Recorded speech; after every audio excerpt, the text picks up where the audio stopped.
1,700ก็ปีค่ะตีไหลเนี่ยค่ะอันนี้จะเป็นพลัม2ตีปังปอนค่ะเดมีอยู่2จ้าค่ะ1,700และตั้ง1,500อันค่ะเอาเนี่ยเป็น1,700ยันเบื่อมันเตอกวางอีกนึงจะไหนค่ะให้ก็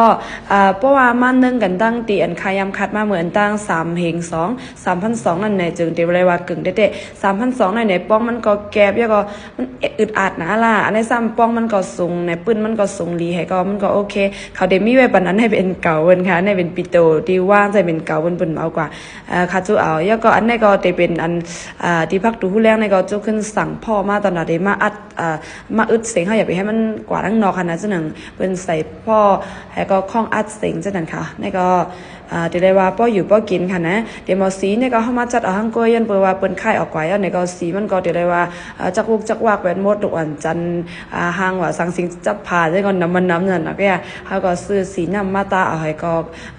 สีขาวตามันก็เส้นใสเลยค่ะก็มันจะหนังเจอันเป็นแคล1,500ก็แหละ1,700ก็แหละมันเดี๋ยวมีเป็น